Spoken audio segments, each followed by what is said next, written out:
Selamat datang di channel Keluarga Pandu, rumah berbagi cerita dan pesan.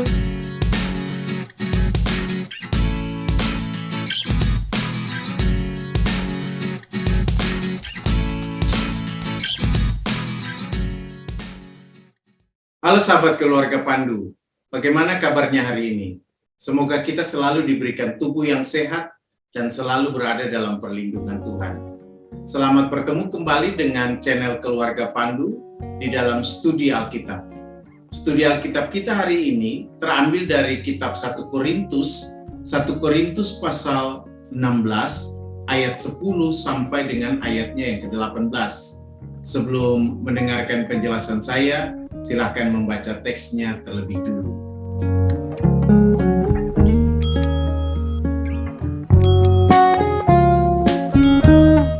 Kedatangan Timotius ke Korintus sudah disampaikan sebelumnya dalam 1 Korintus 4 ayat 17.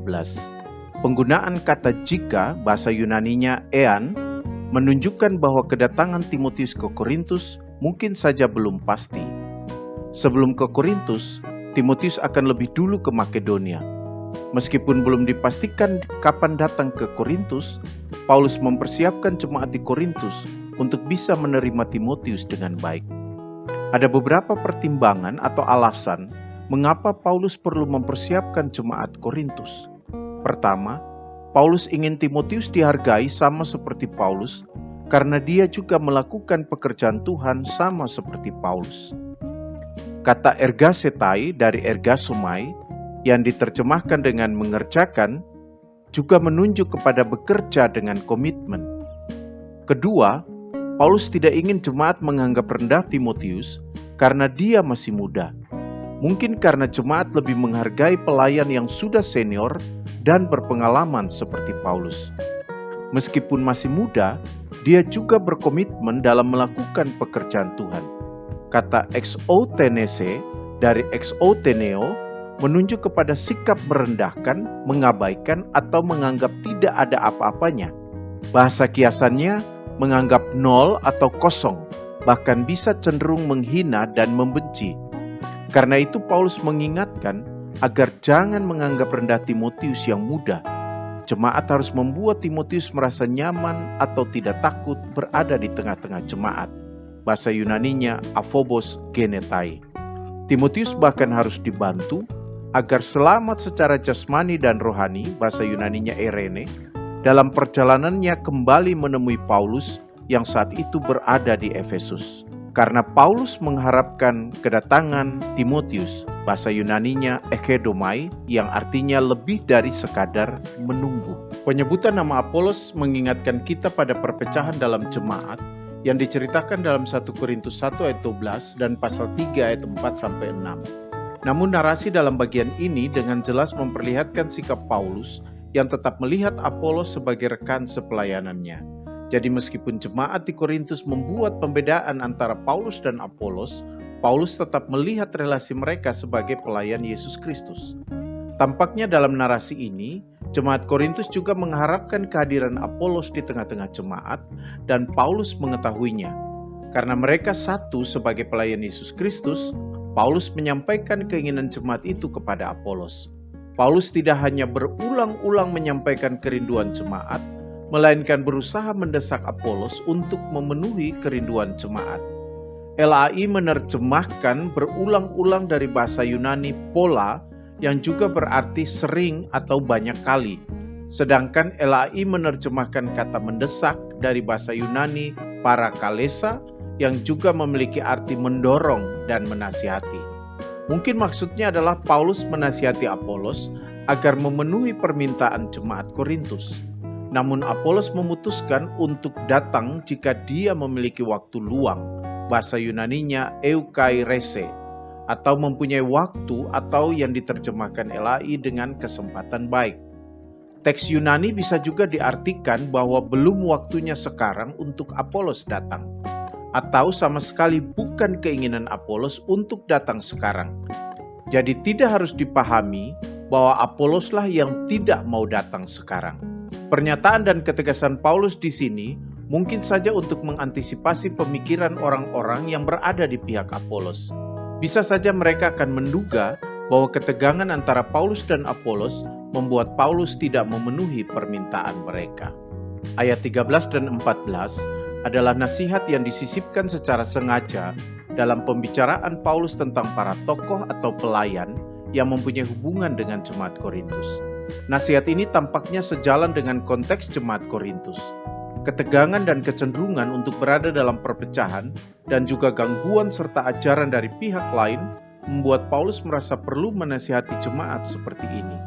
Kata gregoreite yang diterjemahkan LAI dengan berjaga-jagalah menunjukkan sebuah sikap kewaspadaan atau siap siaga seperti seorang penjaga di malam hari. Dia tidak akan atau tidak boleh tidur karena harus melakukan pengawasan dan penjagaan. Sikap ini berkaitan erat juga dengan sikap tanggung jawab. Kata gregoreite memiliki hubungan erat dengan kata stekete yang diterjemahkan LAI dengan berdirilah dengan teguh. Gambarannya adalah seperti seorang penjaga yang bertugas di pos jaga. Dia tidak hanya waspada dan siap siaga, tetapi juga harus berdiri tegap atau berdiri teguh selama menjalankan tugasnya. Dia tidak boleh sedikit pun memperlihatkan sikap loyo atau lemah. Berdiri teguh dalam iman yang dimaksudkan di sini jelaslah iman di dalam atau kepada Yesus Kristus. Perspektif patriarki dari Paulus ditonjolkan di sini. Para penafsir mengartikan bersikaplah sebagai laki-laki di sini sebagai karakter orang dewasa yang bertanggung jawab. Sikap ini juga dihubungkan dengan berjaga-jaga dan teguh dalam iman. Ayat 14 adalah wujud konkret dari ayat 13. Orang yang berjaga-jaga, berdiri teguh dalam iman, dan bertumbuh menjadi kuat adalah orang-orang yang melakukan segala sesuatu di dalam kasih.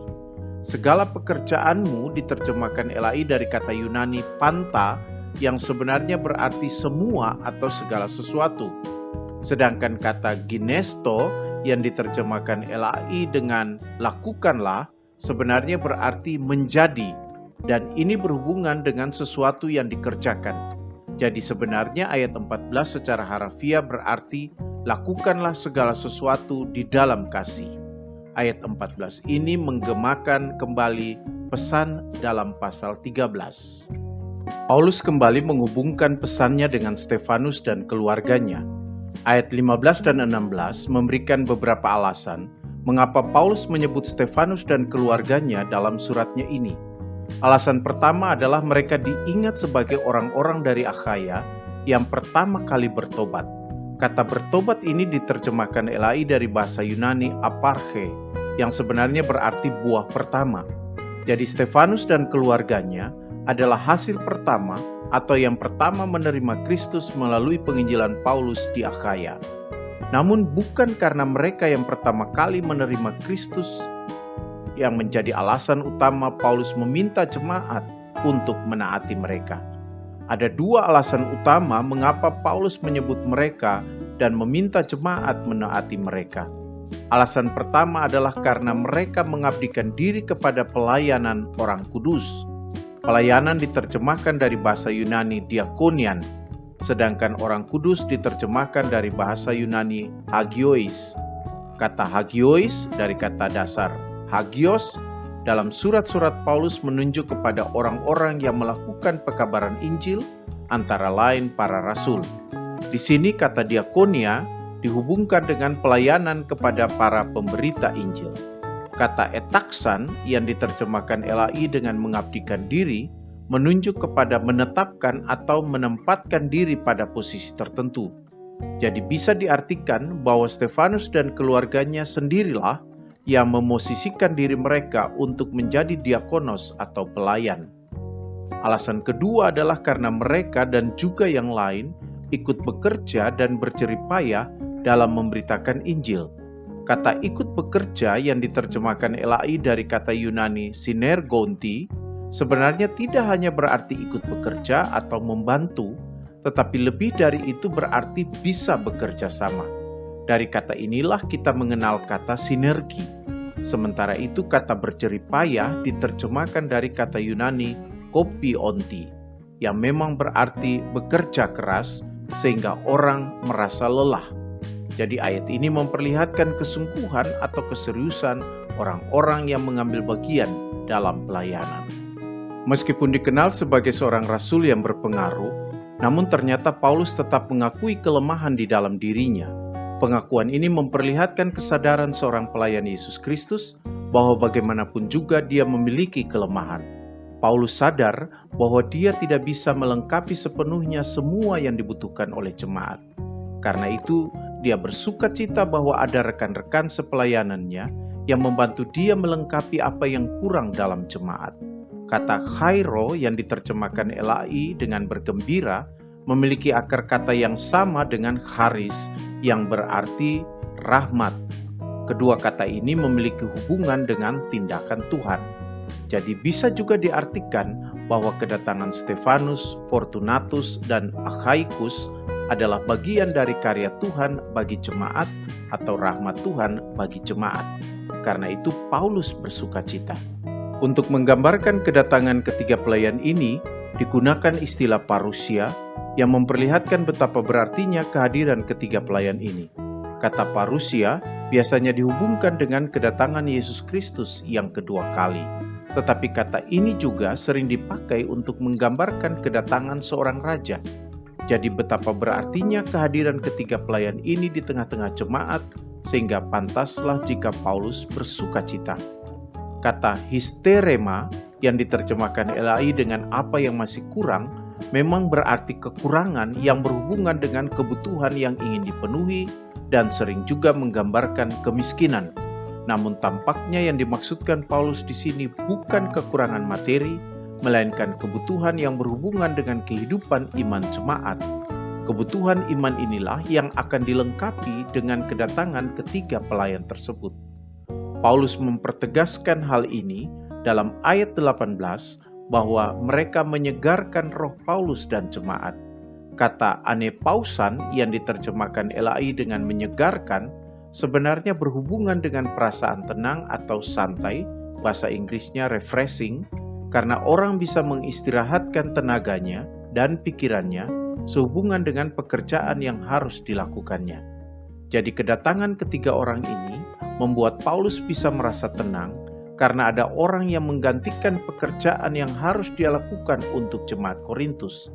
Dan dengan begitu, jemaat Korintus juga bisa tenang karena ada pelayan-pelayan Tuhan yang tetap mendampingi mereka. Kata epigenoskete yang diterjemahkan LAI dengan hargailah sebenarnya lebih berarti pengakuan atau penerimaan. Jadi sebenarnya di sini Paulus meminta jemaat Korintus untuk mengakui pelayanan dan keberadaan para pelayan seperti Stefanus, Fortunatus, dan Achaicus. Pengakuan ini harus mereka tunjukkan dengan cara menerima mereka dengan baik di tengah-tengah jemaat. Jadi apa relevansi teks ini untuk kita hari ini? Pertama, sikap Paulus terhadap Timotius memperlihatkan bahwa seorang pelayan yang senior harus bisa menolong jemaat untuk menerima kehadiran dan pelayanan pelayan-pelayan muda di tengah-tengah jemaat.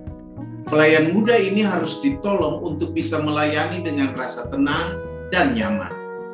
Kalau pada waktunya dia harus mengakhiri atau meninggalkan pelayanan di tengah-tengah jemaat, maka dia harus dibantu agar meninggalkan jemaat juga dengan perasaan tenang dan damai.